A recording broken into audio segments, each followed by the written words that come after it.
The sunlight streamed through the thin curtains, painting fanciful patterns on the beige walls of the bedroom. Evelyn Brighton reached for the alarm clock, which would ring in 3 minutes.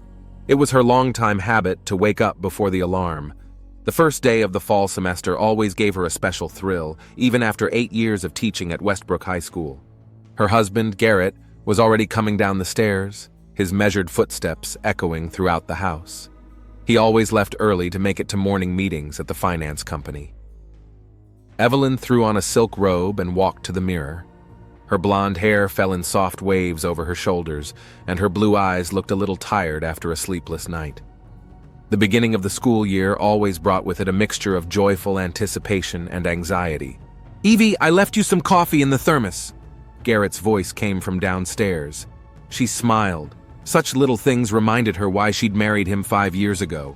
His attentiveness, his reliability, his ability to take care of details. "Thank you, darling. Have a great day," she shouted back as she heard the front door slam. Evelyn spent almost an hour getting ready to go out. The first day required special attention to her appearance. She had chosen a dark blue slip dress that matched perfectly with a pearl necklace. Her blonde hair was styled in an elegant bun. Her makeup was natural but flawless. Driving through the streets of Kansas City, Evelyn watched the city wake up. Lines of office workers lined up outside coffee shops, hurrying to get their morning dose of caffeine. School children with backpacks hurried to bus stops. She parked her silver Volvo in the usual spot outside the school 15 minutes before the start of first period. Colleagues were already gathered in the teacher's lounge, exchanging impressions of the summer vacation. Sophia Kostler, history teacher and Evelyn's best friend, waved to her from the far corner of the room. "Evie, finally, tell me, how was your trip to France?" Sophia hugged her friend, radiating her usual energy. "Fine. Although Garrett spent most of his time on his laptop, his new project requires a lot of attention." Evelyn pulled her leather-bound diary out of her bag. "But Paris is Paris. I bought so many books that I had to buy a suitcase." Their conversation was interrupted by Margaret Whitmore, the headmistress, a tall woman with a penetrating gaze and impeccable posture. "Good morning, ladies. Evelyn, come and see me after class to discuss the Literature Club's program for this term." The first lesson began in room 9, Evelyn's favorite classroom. The large windows overlooked the school garden, and the walls were hung with portraits of the classics of literature and quotations from their works.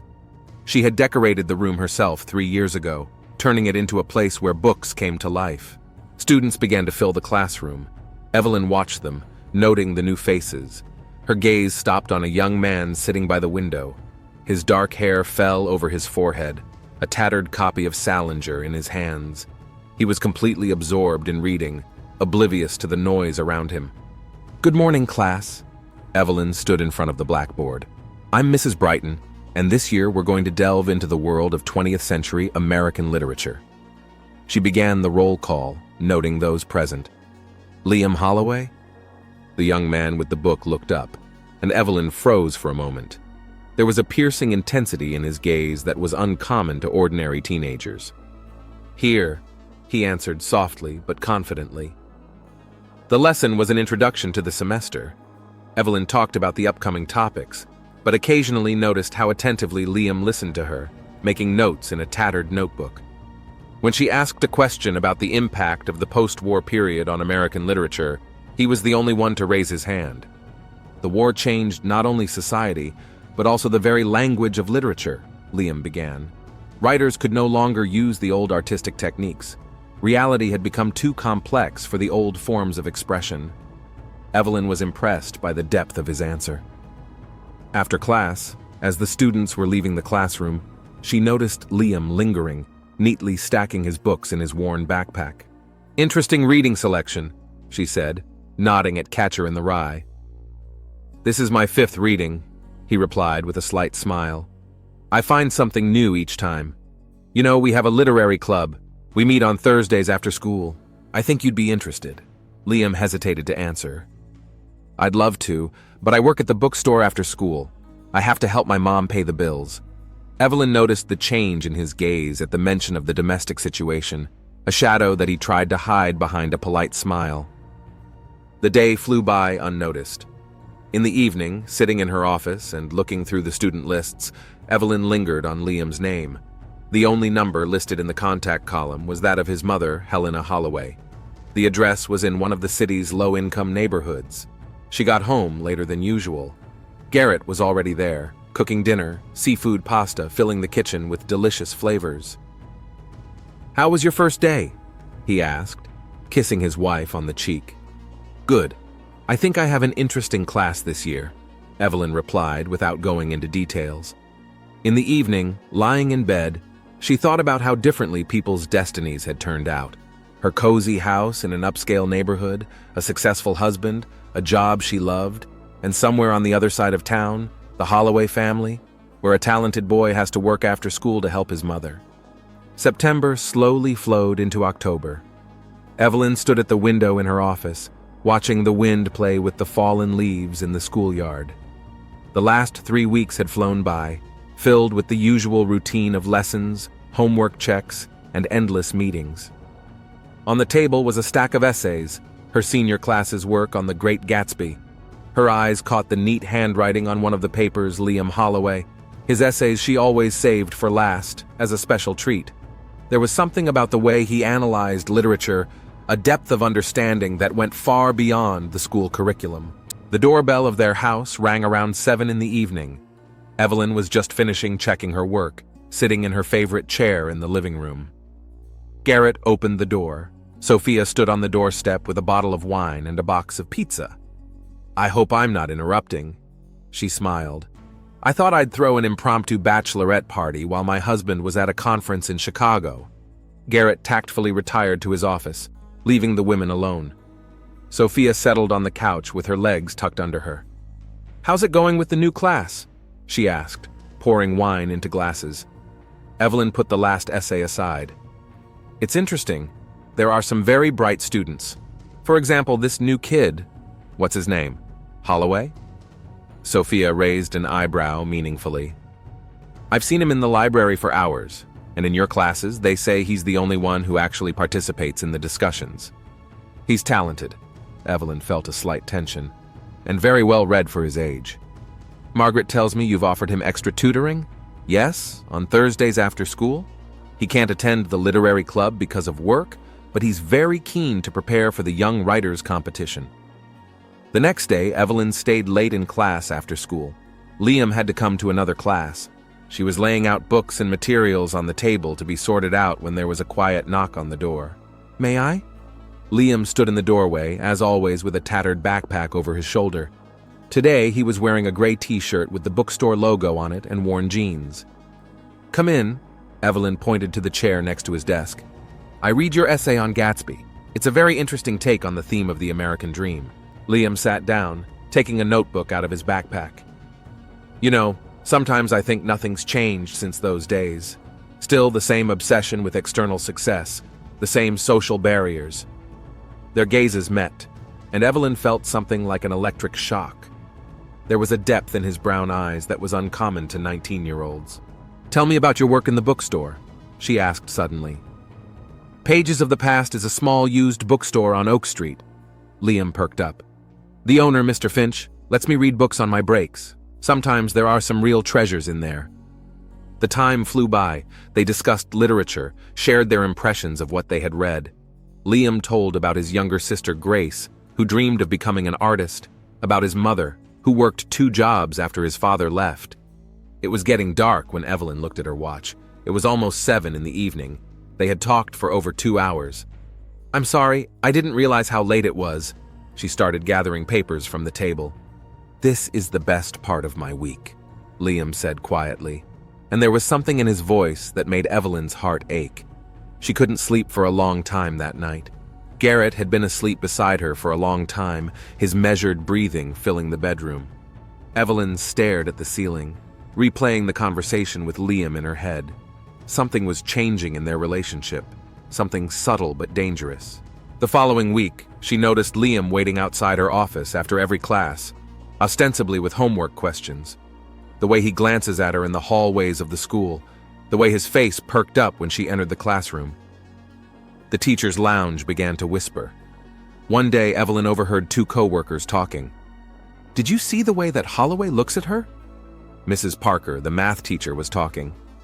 And she clearly makes him stand out from the other students, the young intern replied. Evelyn pretended not to hear anything, but inside, she felt a chill. She began to notice the slanted glances, the conversations, suddenly breaking off at her appearance. Friday night, Garrett invited her to a restaurant, their traditional family night. He talked about the new project, about vacation plans, but Evelyn caught herself thinking about Liam's essay tomorrow, which she hadn't checked yet. Evie, are you listening to me? Her husband's voice brought her back to reality. Sorry, I was thinking about work. She smiled guiltily. You've been thinking about work a lot lately. A shadow of concern flashed in his voice. At home, taking a shower, Evelyn stared at her reflection in the fogged mirror for a long time. What was she doing? Why can't she stop thinking about brown eyes and clever musings about literature? On Saturday, she went to Pages of the Past, ostensibly just to look at books. The bell above the door jingled melodiously. Liam stood behind the counter, arranging books on the shelves. When he saw her, he froze, the book in his hands trembling. Mrs. Brighton? His voice sounded uncertain. I thought I'd stop by the store you told me so interestingly about. She tried to speak casually. Liam was showing her books, telling her stories about rare editions. At one point, their hands accidentally touched over a Tennessee Williams volume, and they both pulled away as if burned. You know, Liam said quietly when she was about to leave, sometimes I think you're the only person who really understands. He didn't finish the sentence, but Evelyn felt the ground slipping away from under her feet. She hurriedly said goodbye and went outside. In the evening, she sat in her office at home, trying to work. On the table was a postcard from Sophia, an invitation to dinner next Friday. Next to it was a picture of her and Garrett from their trip to Paris. Evelyn knew she was crossing a line, knew she had to stop. But for the first time in her life, she wasn't sure she could make the right choice. The November evening was unusually cold for Kansas City. Evelyn sat in her car in the parking lot outside Swope Park, gripping the steering wheel tightly and staring at the falling flakes of the first snow. The clock on the dashboard read 6:30 in the evening. Liam was due in 10 minutes. She didn't remember how she'd agreed to this meeting. It had started with a note he'd left in his test paper. I need to talk to you. It's important. After that, there were dozens of messages from his new anonymous email address. First about literature, then about feelings. In recent weeks, her life had become chaotic. At home, she avoided Garrett's gaze, making up new reasons to come home late from work. At school, she tried not to be alone with Liam, but every time she lost that battle with herself, a knock on the window made her flinch. Liam stood under the falling snow, wearing a worn denim jacket and carrying a backpack over his shoulder. Evelyn paused for a second, then unlocked the doors. It's not safe to talk in here, she said as he got into the passenger seat. His jacket smelled like book dust. I know a cafe nearby. You never know anyone there. His voice sounded hoarse, as if he'd been silent for a long time before. The little cafe Martha's was indeed deserted. An elderly waitress brought them coffee and left without even looking at the strange couple, a woman in an elegant coat and a young man in a worn jacket. I can't do this anymore, Liam began, staring into his cup. I think about you all the time. Can't sleep, can't concentrate on work. Yesterday I threw a whole stack of books at the store because I saw the novel you mentioned in class. Evelyn felt everything inside her clench. Liam, this has to stop. I'm your teacher, I'm married. You're unhappy with him, he interrupted. I can see it in your eyes. When you talk about him, your voice changes. It becomes empty. His insight was frightening. Really, when was the last time she felt truly alive around Garrett? Everything had become so predictable, minute by minute. I'm 19, but I'm not a kid, Liam continued. I know what I want, and I know you feel the same way. At that moment, a group of teenagers entered the cafe, and Evelyn instinctively moved away from the table. Liam noticed the gesture, his face contorted in pain. See, you're ashamed of me. He stood up abruptly. Let's get out of here. They went outside, where the snow had already covered the sidewalks with a white blanket. Liam strode toward the park. Evelyn followed, not thinking about how it looked from the outside. The park was empty. Lanterns cast a yellow light on the snow-covered benches. Liam stopped at an old oak tree, turned toward her. "I wrote something." He pulled a notebook out of his backpack. "Can I read it?" Evelyn nodded, not trusting her voice. Liam began to read. It was a story about a woman, as he put it. The story was filled with such intimate details of their interactions that it made Evelyn dizzy. "Stop it," she whispered. "Please." He took a step toward her. Snowflakes melted in his dark hair. "I love you, Evelyn." It was the first time he'd ever called her by her first name. The sound of her own name from his lips seemed to break the last barrier. She didn't remember who made the first move, but suddenly his lips were on hers, cold from the snow and hot at the same time. The kiss lasted only a few seconds, but the world around her managed to turn upside down. Evelyn pulled away first, gasping. "God, what am I doing?" She ran her hand over her face. "This is insane!" "No, this is the only real thing that's happened in my life." Liam reached for her again, but she pulled back. "I have to go." Her voice shook. "This is a mistake, Liam. A huge mistake." She almost ran to her car without looking back. Her hands were shaking so badly she had to swipe past the ignition a few times. At home, Garrett was waiting for her with dinner. The baked chicken was cold. The candles burned out. "Where have you been?" His voice sounded concerned. "I called the school and they said you left 3 hours ago." "Checking out papers in the library." I found it easier and easier to lie. Her cell phone was dead. She couldn't sleep that night. She remembered every detail of the evening. The smell of book dust on his jacket, the snowflakes in his dark hair, the taste of his lips. In the morning, she found 3 missed calls from an unknown number and 10 email messages. Without opening them, she deleted them all. At school, she canceled all extra classes. She avoided looking in his direction in class, but she could feel his gaze in her skin. His papers were now the last to be checked, afraid of finding new notes. In the teacher's lounge, conversations died down as she entered. Sophia tried to talk to her a few times, but Evelyn just kept it to generalities. Principal Whitmore called her in at the end of the week. "Evelyn, we've had some concerns," she began, looking carefully over her glasses. "Several colleagues have noticed a certain tension between you and Student Holloway. He's just a talented student with an interest in literature." Evelyn tried to speak calmly, but she could feel her cheeks reddening treacherously. "I hope you understand the delicacy of the situation." Margaret tapped her pencil on the table. "Maybe we should transfer him to another group." "No," Evelyn answered too quickly.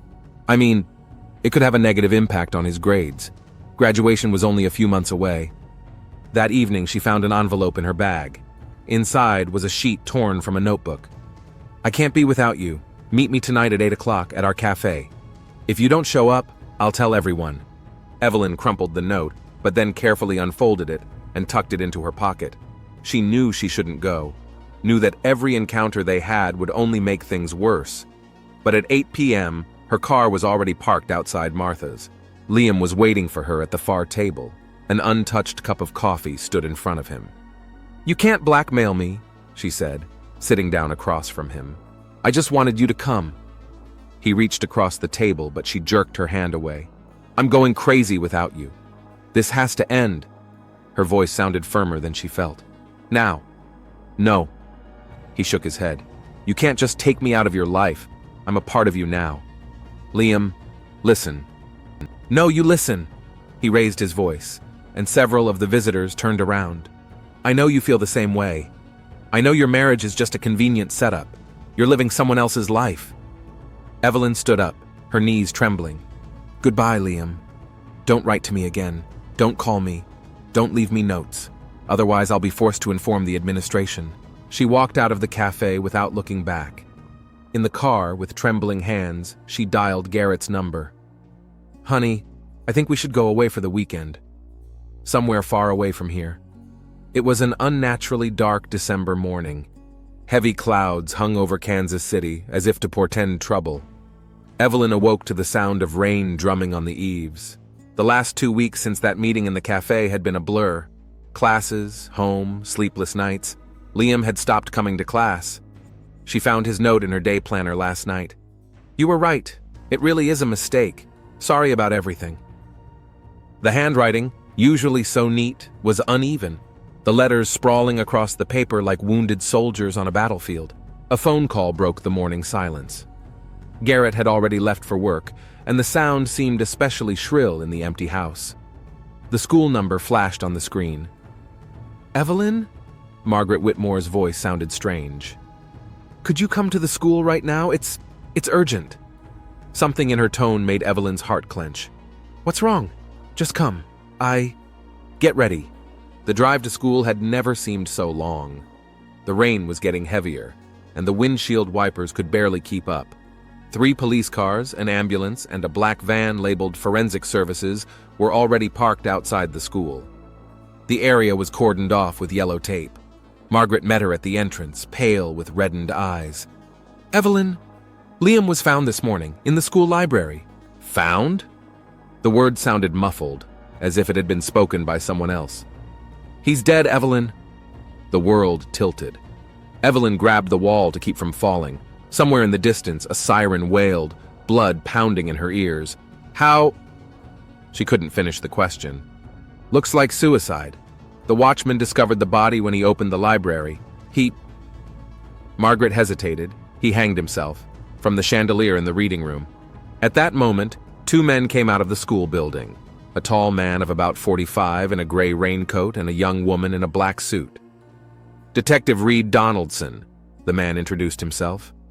"And this is Detective Audrey Pierce. Mrs. Brighton, we need to talk to you." They were ushered into the principal's office.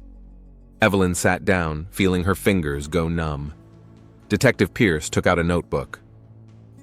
"When was the last time you saw Liam Holloway?" Donaldson asked, looking at her carefully. 2 weeks ago. In class," she said, trying to keep her voice steady. Then he stopped coming. "And outside of class?" Pierce underlined something in her notebook. Evelyn felt a chill run down her spine. We had an extra class, literature, which you abruptly canceled 2 weeks ago." Donaldson put the folder on the table. "Why?" "I had other responsibilities. She stopped talking. Pierce stepped forward. Liam started showing, overly affectionate. It was inappropriate. A heavy silence hung in the office. Donaldson opened a folder and pulled out a piece of paper in a clear evidence bag. "We found this next to the body." He placed it in front of Evelyn. "Do you recognize the handwriting?" It was a letter. Evelyn began to read. "Dear Evelyn, I'm writing this in the library. Where I first saw you when you gave a presentation to the freshmen, you talked about the power of words, how books can change lives. You changed my life, but I can't live in a world where we can't be together. Where every day I have to pretend that you're just a teacher. I know you feel the same way, but can't even admit it to yourself. Forgive me for this latest selfish act. I love you, Liam. Mrs. Brighton." Donaldson's voice sounded harsh. "Do you understand the gravity of the situation?" Evelyn didn't answer. Liam's face was in front of her eyes, his eyes as he read his story to her in the park. "We have information," Pierce continued, "that your relationship with your student has gone beyond professional. Several witnesses saw you together at Martha's cafe. Is there anything you want to tell us?" "I want to call my lawyer," Evelyn said quietly. By late afternoon, the news had spread throughout the city. The local news showed the school building, the yellow tape, the crying faces of the students. Sophia tried to call Evelyn, but she didn't answer her cell phone. Garrett found her in her bedroom, sitting in the dark. "What's going on, Evie?" His voice sounded confused. "The police called me. They asked some strange questions. I can't talk about it right now," she whispered. The next day, there was an emergency meeting at the school. Margaret Whitmore read out an official statement, her voice shaking. "It is with the deepest regret that we report the tragic death of our pupil, Liam Holloway. The school psychologist will be available for anyone who needs support. Due to the ongoing investigation, Mrs. Brighton has been suspended from teaching." Everyone in the teacher's lounge fell silent as she walked past, gathering things from her office. On the desk was a stack of unchecked papers. On top was Liam's essay on Wuthering Heights, his most recent work. The detectives continued their investigation, They interviewed all the students in Evelyn's class, the school staff, the bookstore employees. The story was slowly taking shape. A talented student fascinated by his literature teacher, secret meetings, rejected feelings, suicide. But something was bothering Detective Donaldson. That evening, he sat at his desk, looking at photographs of the scene. "Something's not right here," he said to Pierce. "Look at the knot on the rope. It's too complicated for a 19-year-old boy." "And that note," Audrey added, "it's kind of literary, like it was written for effect." There was a knock at the door. It was Helena Holloway, Liam's mother. She looked exhausted, but she kept a straight face. "My son couldn't have killed himself," she said without preamble. "He would never have left Grace. Never." "Do you have any reason to think that?" Donaldson asked. "He left a message on the answering machine an hour before." Her voice trailed off. "Talked about some important conversation that was about to take place. Said everything was going to change. He sounded, hopeful." Pierce looked at Donaldson. "We're going to need that tape." Meanwhile, Evelyn sat at home going through old messages from Liam.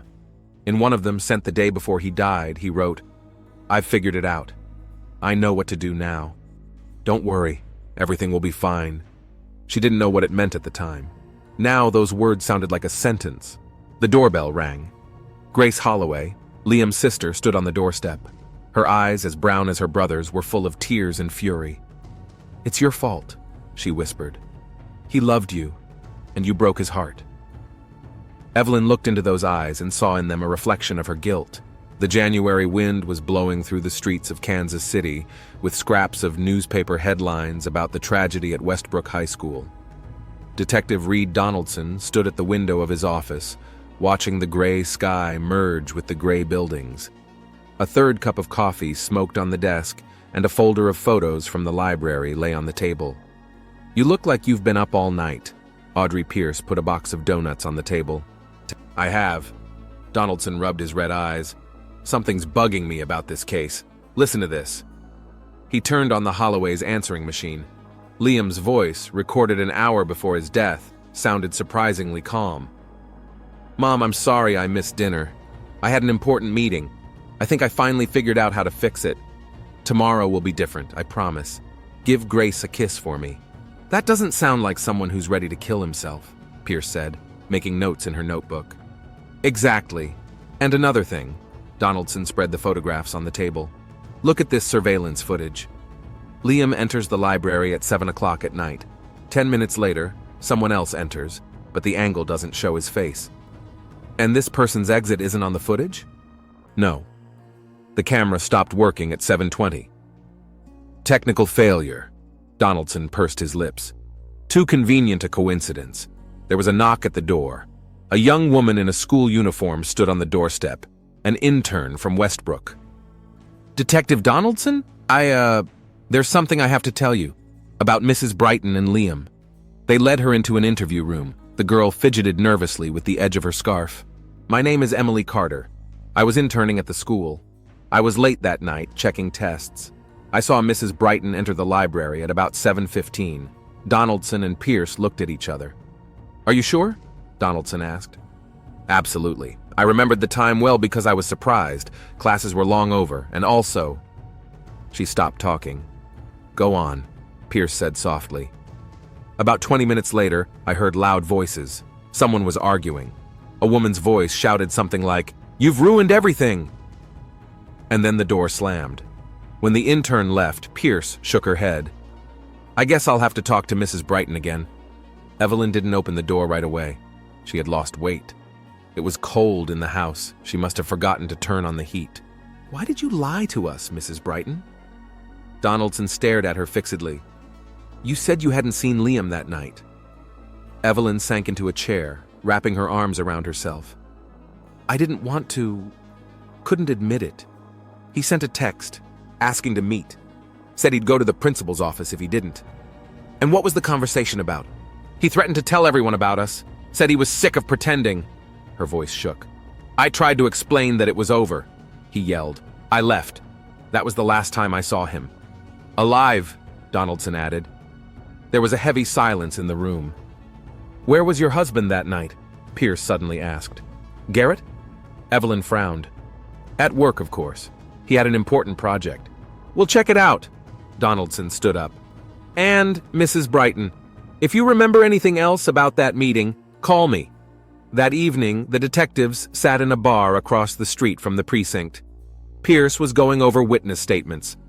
You know what's weird? She slid the file over to Donaldson. Garrett Brighton was working late. His co-workers confirm it. But the security guard doesn't remember seeing him leave the building.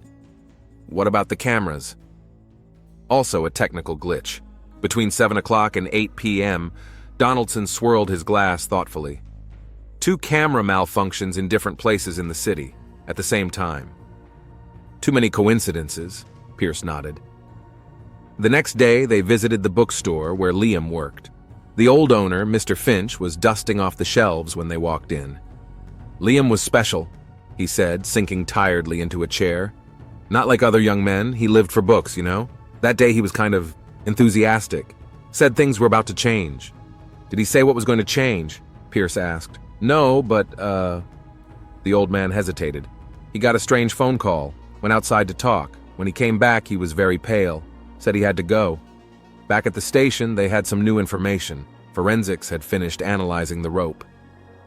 They found microparticles of paint on it, said the forensic scientist. The same kind used to paint yachts. Garrett Brighton has a yacht? Donaldson turned to Pierce. I'll check.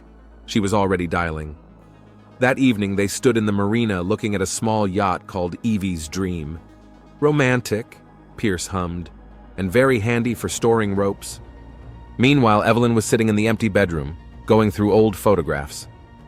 One of them showed her and Garrett standing on the deck of a yacht, happy and tanned. It was last summer, before Liam had come along, before everything had gone to shit. She flinched when she heard her husband's footsteps. Can't sleep? Garrett crouched beside her. There was concern in his voice, but something else. Something cold. Just looking at old pictures. She tried to smile. Remember that day? He took the picture. You were so beautiful, so loyal. Evelyn shuddered.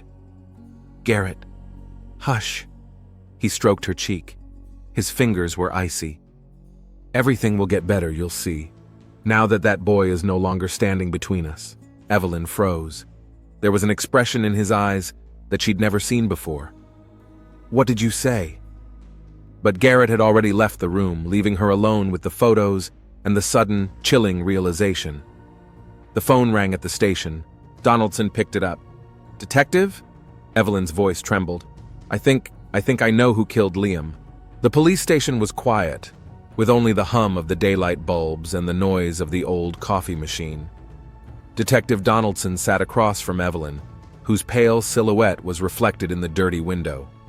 Wet snow swirled outside the glass, turning 3 o'clock in the afternoon into twilight. Tell me everything from the beginning. Donaldson switched on the tape recorder. What was your husband like before all this? Evelyn wrapped her arms around herself as if trying to keep warm. Perfect. Too perfect, I realize now. Always knew where I was, what I was doing, who I was seeing. I considered it caring. Pierce crouched on the edge of the table, holding out a glass of water to Evelyn. When did things change? A month ago, after that incident at Martha's. I didn't know then, but now I'm sure he was following me. The detectives looked at each other. Donaldson pulled a photograph out of a folder. Do you recognize this knot? It was a close-up of the rope found in the library. Evelyn turned even paler. Yeah, Garrett. He's a sailing enthusiast. Practicing different knots all the time. He says it calms his nerves. A young officer entered the room, handed Pierce a folder. She looked through the papers quickly, her face hardening. Mrs. Brighton, did you know this was not the first time in your husband's life? Pierce spread some old newspaper clippings on the table. 10 years ago in Seattle, his first wife's young assistant died under mysterious circumstances. The case was dismissed as an accident. Evelyn gripped the edge of the desk. First wife? Who went missing a month after the case, Donaldson added. Ever wonder why he'd moved so abruptly to Kansas City? An ambulance siren wailed outside the window. Evelyn remembered how she'd met Garrett. He'd seemed so reliable, so understanding. Now every memory was colored in new, frightening tones. "Last night," she said slowly, as if each word hurt. "He said the strangest thing, about how things would get better now that Liam wasn't standing between us. His eyes, I'd never seen that expression before." Donaldson stood up, strode across the room. "We need to proceed with caution.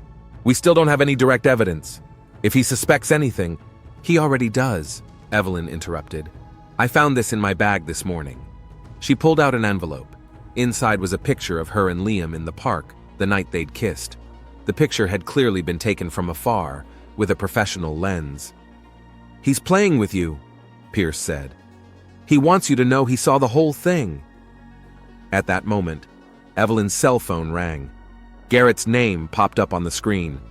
"Don't show me anything's wrong," Donaldson said quickly, turning on the recording device. "Hi." Evelyn tried to keep her voice normal. "Where are you, sweetheart?" Garrett's voice was soft, almost gentle.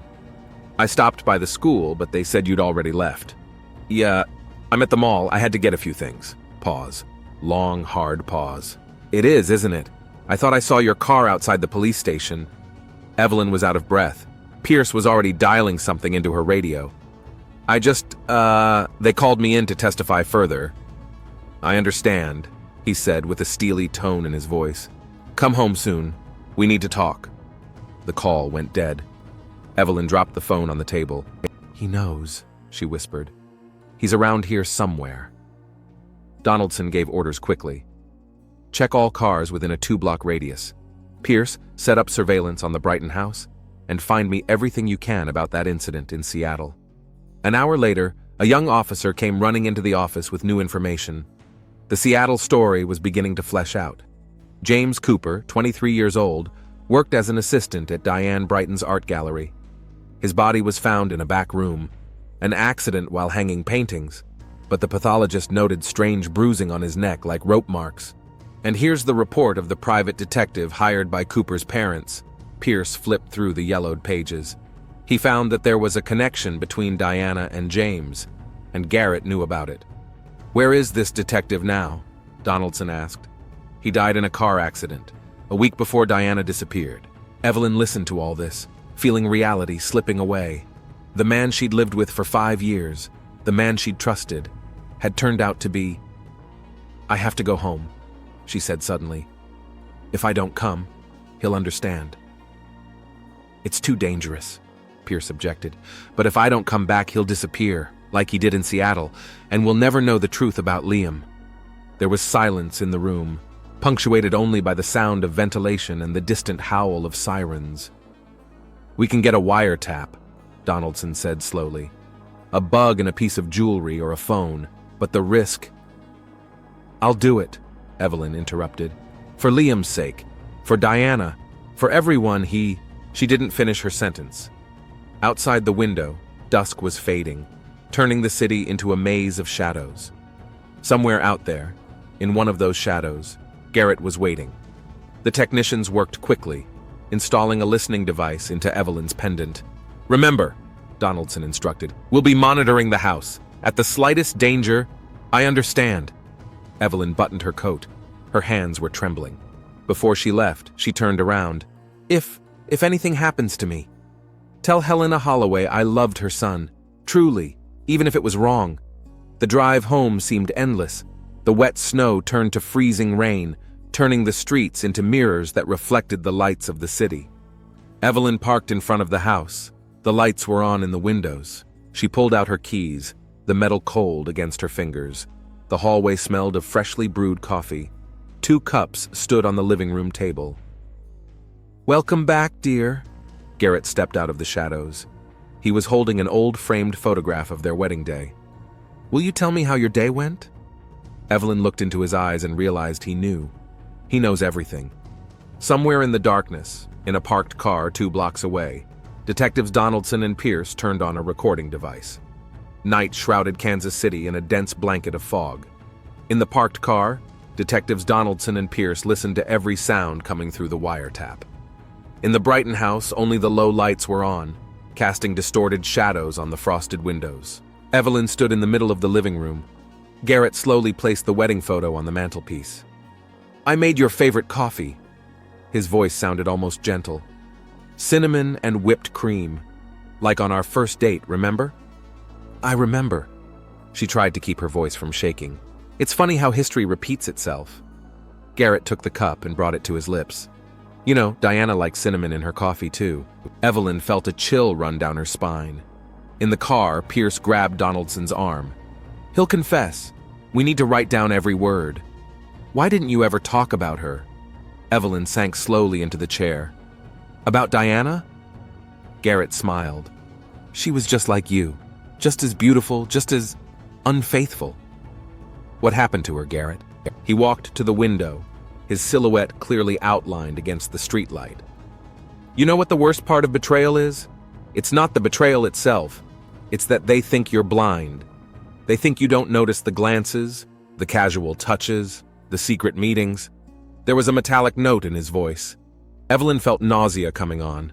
I saw you in the park, he continued. The night it snowed. I saw him kissing you. My wife. Garrett. Shut up. He turned around. I've been following you for weeks. Martha's Cafe, the bookstore, extracurriculars. It's just like Seattle. That boy James thought he was in love too. He wrote silly romantic notes too. In the police car, Donaldson was already giving orders over the radio. We need a SWAT team. Quiet, no sirens, seal off the block. What did you do to Liam? Evelyn's voice shook. Garrett smiled slowly. He came to me. Can you believe that? Called the office, said he wanted to talk. He was a noble boy to come clean, to apologize. He didn't even resist when I threw the rope on him. Evelyn clamped her hand over her mouth, holding back a scream. Her ears were ringing. And then it was so easy, Garrett said almost dreamily. The library was the perfect place. High ceilings, an old chandelier. I compiled the note from his letters to you. I found them in his backpack. Romantic ending for a young poet, don't you think? You're a monster, Evelyn whispered. No, darling, I'm just a husband who protects what's his. At that moment, there was a faint noise outside. Garrett tensed. You brought them with you? He rushed to her, snatched the pendant from her neck. A bug. How predictable. There was the sound of breaking glass as the SWAT team came in through the backyard. Garrett grabbed Evelyn by the throat. Stand up, slowly. The front door flew off its hinges. Police! Let her go! One more step and she'll join her young lover. Garrett staggered toward the stairs, dragging Evelyn behind him. It's over, Mr. Brighton. Donaldson's voice was harsh. We found Diana. Garrett froze. What? Last night, in the foundation of your old house in Seattle. The builders were remodeling. Garrett's grip loosened for a split second. It was enough. Evelyn twisted, elbowed him in the solar plexus. He jerked back, stumbled to the carpet. Pierce was the first to be at his side, clawing his hands behind his back. Garrett Brighton, you're under arrest on suspicion of the murder of Liam Holloway. You have the right to remain silent. Later, at the station, Evelyn sat wrapped in a blanket. The shock slowly receded, replaced by numbness. He confessed to everything. Donaldson sat down beside her. To both murders, and Diana's disappearance. I lived with him for 5 years. Her voice was muffled. Slept in the same bed. How could I not see? People like that have a way of appearing normal, Pierce said softly. It wasn't your fault. A week later, Evelyn stood at Liam's grave. The snow covered the ground with a white blanket, and the glow of the candles the students had brought flickered on the black granite. I came to say goodbye, she said quietly. I'm leaving the city. There are too many memories. Helena Holloway appeared beside her. They stood in silence, staring at the falling snow. He loved you, Helena said at last. Maybe it was wrong, but it was real. Evelyn nodded, unable to speak. In her pocket was a plane ticket and the keys to an apartment in Portland. A new life, a new beginning. Detectives Donaldson and Pierce watched her leave the cemetery. Do you think she'll make it? Pierce asked. She has to. Donaldson lifted his collar against a gust of icy wind. She doesn't have a choice. In the holding cell, Garrett Brighton methodically wove a rope knot from threads pulled from his prison robe, smiling at his thoughts, waiting. Spring had come early to Kansas City. On the day of departure, Evelyn stopped outside the school for the last time. Under the library windows, the students had planted a young tree. The plaque was engraved, in memory of Liam Holloway, poet, musician, friend. Sophia hugged her goodbye. Right, and remember that there are always people here who love you. The airport was noisy and bustling. Normal life went on as usual, indifferent to personal tragedies. Evelyn was looking at the flight schedule board when she heard familiar voices. "We see off all the suspects at the airport," Pierce smiled. "A professional habit." Donaldson held out an envelope. "Got it off the surveillance cameras at the bookstore. Thought you might want to keep it." Inside was a photograph of Liam among the bookshelves, reading intently, sunlight hitting the pages. Alive, real. "Thank you," she whispered. "For everything." Evelyn stood up, adjusted her bag on her shoulder. She had a notebook in her pocket and began to write a story, their story. Maybe one day the world would have to know the truth about the boy who loved books and the monster behind the mask of the perfect husband.